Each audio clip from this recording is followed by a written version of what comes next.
Suami menjawab, menuju keluarga sakinah mawaddah warahmah dan maslahah. Saya Mama Sofi. Saya Bapak Said. Assalamualaikum warahmatullahi wabarakatuh. Sahabat pemirsa dimanapun Anda berada yang berbahagia, terima kasih telah menyaksikan program Istri Bertanya dan Suami Menjawab. Pada episode ke-12 kami akan membahas tentang memahami dua macam komunikasi dalam rumah tangga. Menikah merupakan salah satu hal yang diinginkan oleh semua orang. Mempunyai keluarga yang harmonis yang diridhoi oleh Allah. Namun, banyak hal yang perlu dipersiapkan dan dipelajari tentang pernikahan. Salah satunya yaitu hakikat dari pernikahan. Nah, seperti apakah hakikat pernikahan itu, Mbak? Ma, Iya, Mbak. hubungan suami istri itu bukanlah hubungan seperti atasan dan bawahan. Bukanlah hubungan seperti bos dengan karyawan. Atau bahkan hubungan seperti pemimpin dengan rakyatnya. Akan tetapi hubungan suami istri itu adalah hubungan seperti sahabat yang sejati, teman yang sejati, hidup di dunia sampai kelak di akhirat. Allah Subhanahu wa Ta'ala telah menegaskan bahwa hakikat dari pernikahan adalah untuk hidup tenang, hidup tentram dan nyaman di dunia hatta akhirat. Allah Subhanahu wa Ta'ala berfirman di dalam surat Ar-Rum ayat 21, A'udzu billahi minasyaitonir rajim. Bismillahirrahmanirrahim. Wa min ayatihi an khalaqa lakum min anfusikum azwajan litaskunu ilaiha wa ja'ala bainakum mawaddatan wa rahmah. Inna fi dzalika laayatin liqaumin yatafakkarun.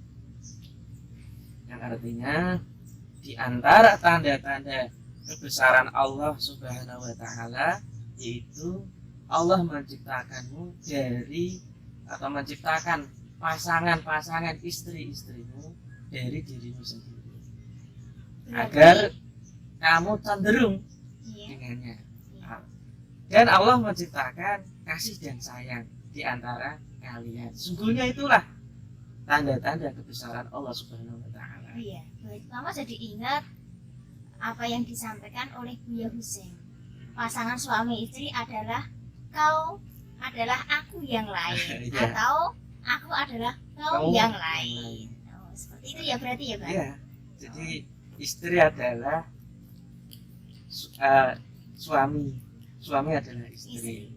Dua insan yang berbeda tapi hakikatnya sama. Disatukan Di dalam oleh pernikahan berarti, Mbak ya? gimana? Disatukan oleh pernikahan. Iya. Iya.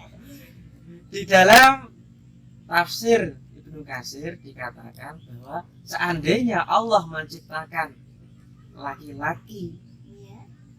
bukan dari dirinya atau dari bangsa manusia, tapi dari bangsa jin, iblis, atau tumbuh-tumbuhan, atau bahkan dari benda-benda, maka tidak akan mencapai ketentraman dan kenyamanan. Bahkan akan timbul konflik, perselisihan, dan permusuhan. Dan itu bukan yang diharapkan oleh Allah Subhanahu wa Ta'ala. Sedangkan di dalam tafsir Jalalain terkait surat Ar-Rum ayat 21 ini bahwa Allah menciptakan Hawa dengan Adam itu agar keduanya meraih ketentraman dan kenyamanan. Begitu juga diciptakannya dari diri manusia itu agar mengalami atau meraih keteduhan dan kenyamanan. Itu di dalam tafsir Jalalain. Tetapi kita tahu ya, orang bisa mungkin juga tahu bahwa untuk meraih pernikahan yang tenang, nyaman itu nggak mudah loh, Mas. Sulit kan? Kita sudah 3 tahun ini kadang juga cekcok, jadi selisih itu sudah biasa. Memang pernikahan itu adalah seperti lautan bahtera yang penuh dengan ombak, penuh dengan badai, dengan hujan, bahkan dengan sinar matahari itu seperti biasa lah. Tetapi banyaknya perselisihan, banyaknya percekcokan dalam keluarga itu harus ada aturan-aturan, harus ada keseimbangan. Jangan mama atau istri itu lebih ngotot, lebih harus menang sendiri. Jangan sebagai suami itu harus menang sendiri, itu bukan. Nggak akan ketemu itu. Tujuannya nggak akan ketemu. Walaupun nanti banyak masalah-masalah yang akan dialami, yang kadang sulit untuk diselesaikan. Ada masalah anak nangis, anak nanti minta barang, kemudian masalah ekonomi, masalah pendidikan, banyak sekali di dalam pernikahan itu sendiri. Maka titik temu dari hubungan suami istri yaitu dengan menggunakan komunikasi yang baik.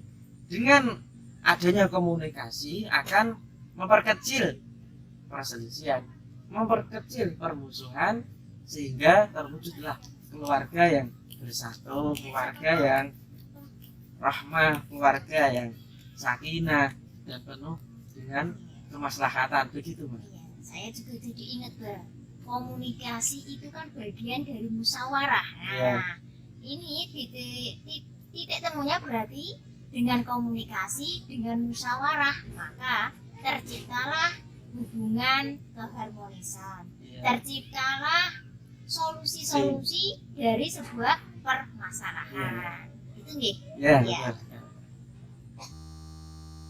Banyak pernikahan gagal di tengah jalan karena sebab kurangnya komunikasi antar baik suami maupun istri. Lalu, mengapa komunikasi dianggap penting dalam sebuah pernikahan, Mbak? Ma, Ya, Mbak. komunikasi di dalam rumah tangga walaupun teknis tetapi menentukan arah kehidupan dari keluarga itu sendiri.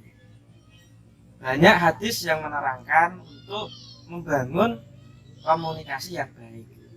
Salah satunya dari riwayat dari Imam Bukhari, haditsun nasa bima ya'rifun. Omongilah, katakanlah, Komunikasikanlah dengan manusia dengan apa yang ia ketahui. Yang kedua, amarona an nukalima nasa ala qadri uqulihim. Kita diperintahkan untuk berbicara, mendakwai manusia, berkomunikasi dengan manusia sesuai dengan kadar pengetahuannya, intelektualnya.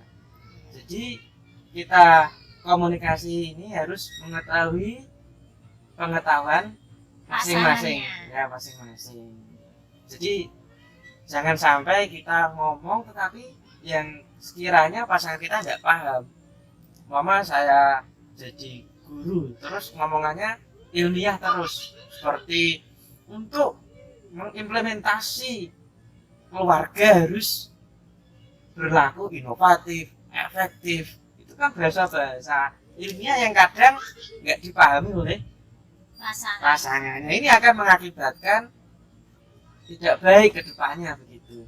Bahkan di Al-Quran kita diperintahkan oleh Allah Subhanahu wa Ta'ala untuk berkomunikasi dengan baik. Ayatnya di dalam surat An-Nisa ayat 19. A'udzubillahi minasyaitonirrajim. Bismillahirrahmanirrahim. Wa ashiruhunna bil ma'ruf.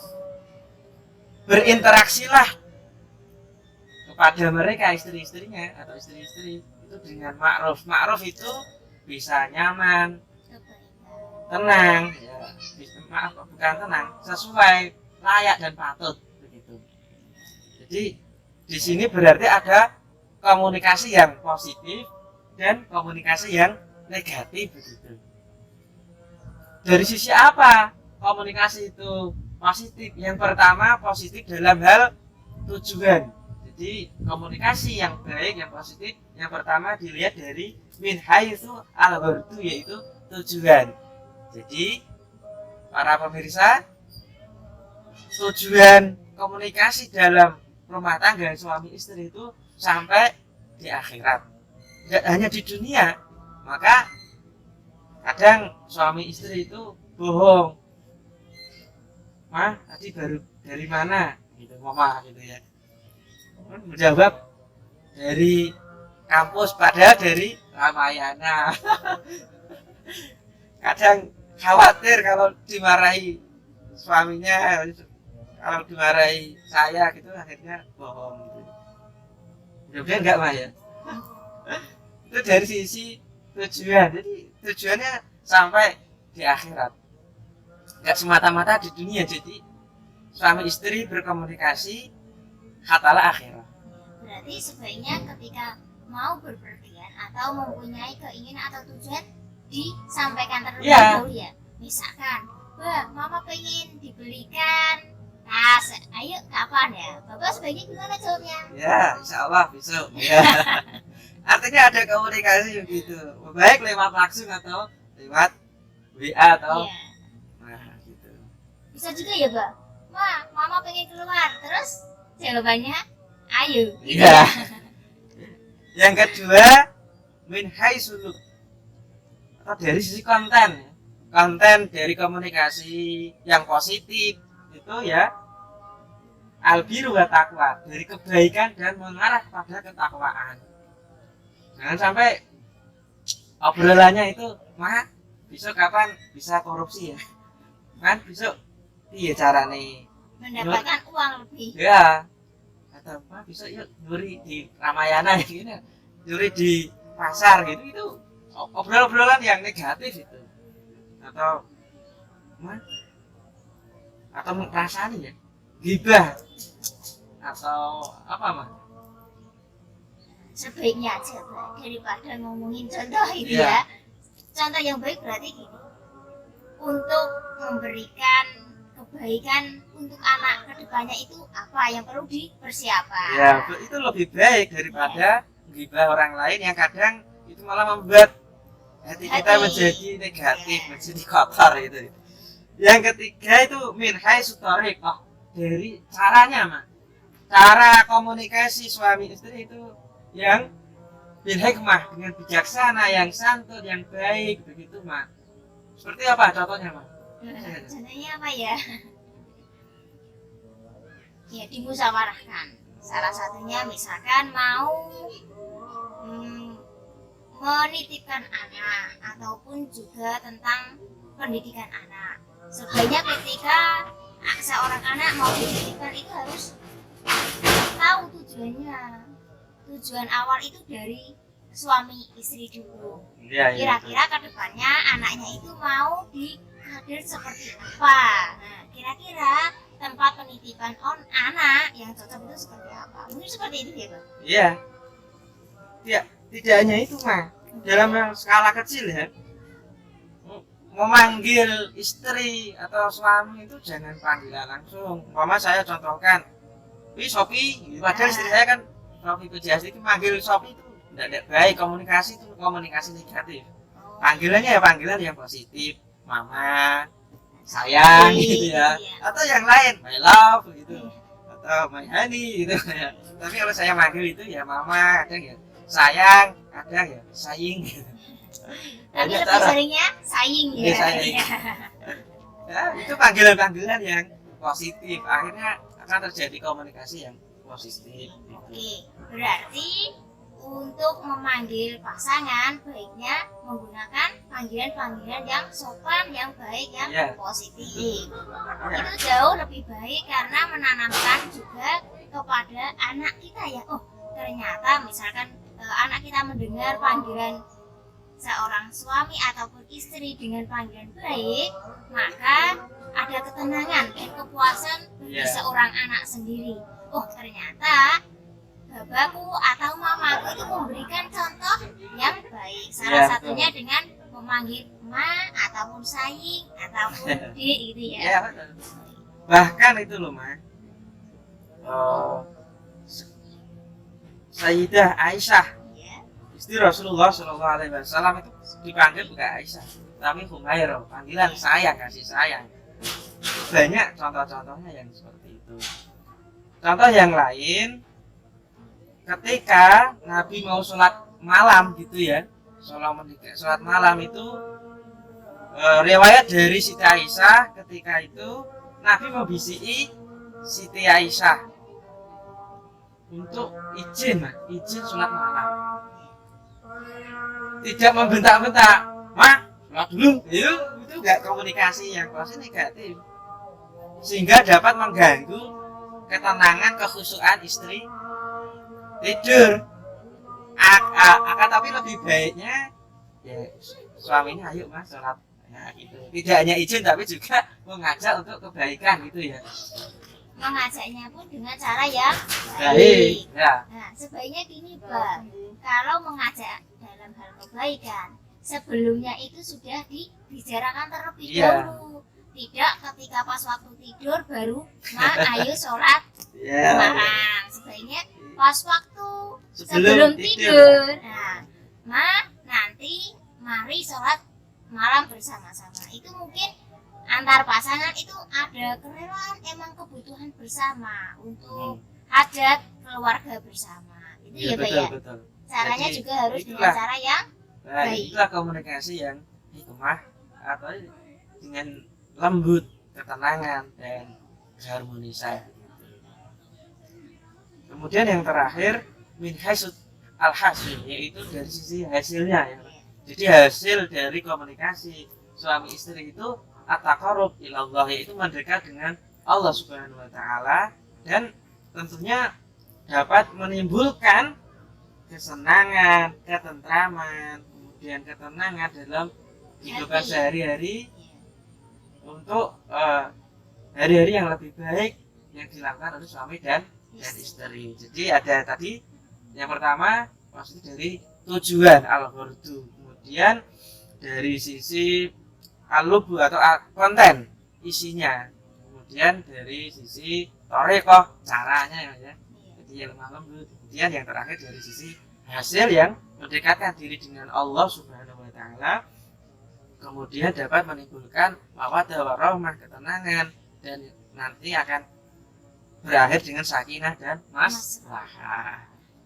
Saya ada pesan yang terakhir untuk materi pada hari ini, yaitu bahwa dari sabda Nabi Muhammad SAW, sebaik-baik kalian adalah orang yang berbuat baik pada keluarganya, berbuat baik pada keluarganya.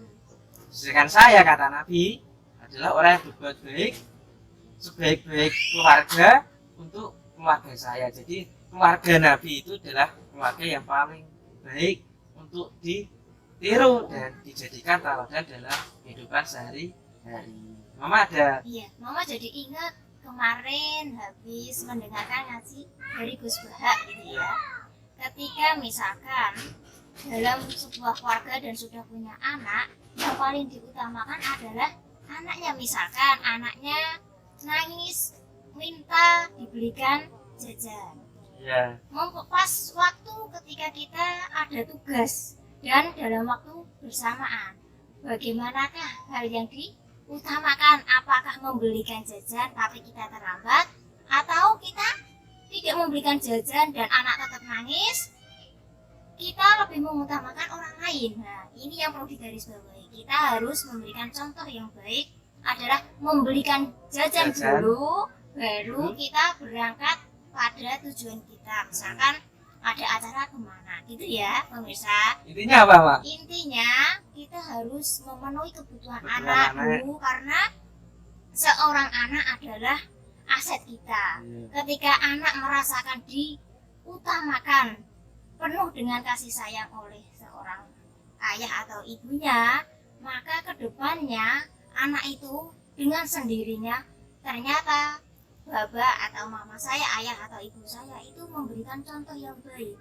lebih mengutamakan dia daripada orang lain. Itu sudah bisa ditangkap gitu ya. Bukan sebaliknya ya, kita mengutamakan orang lain baru keluarga. Ini tidak, karena ditakutkan ketika kita mengutamakan orang lain daripada keluarga, itu akan membahayakan seorang anak masa depannya. Iya, betul. Walaupun seorang ustadz, walaupun seorang berpejabat, tapi ketika di dalam keluarga tidak memberikan kenyamanan, kebahagiaan, itu tidak ada apa-apanya, tidak ada hebatnya di mata seorang anak. Tapi ketika kebutuhan anak diutamakan dari keluarganya, dari orang tuanya, maka seorang anak itu akan menjadi luar biasa, melebihi dari orang tuanya. Ya. Itu pelajaran yang berharga. Tapi itu semua harus tadi titiknya harus dikomunikasikan antara tidak hanya suami istri tapi Iya. juga tentang anak.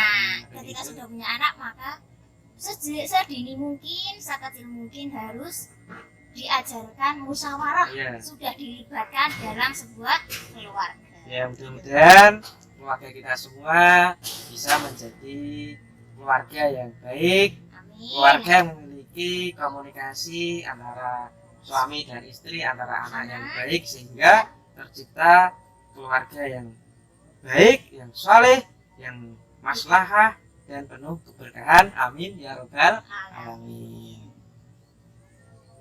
Sahabat pemirsa dimanapun Anda berada yang berbahagia, terima kasih telah menyaksikan program Istri Bertanya dan Suami menjawab. semoga menjadi keluarga yang komunikatif dalam mewujudkan keluarga yang samara dan maslahah. Wassalamualaikum warahmatullahi wabarakatuh.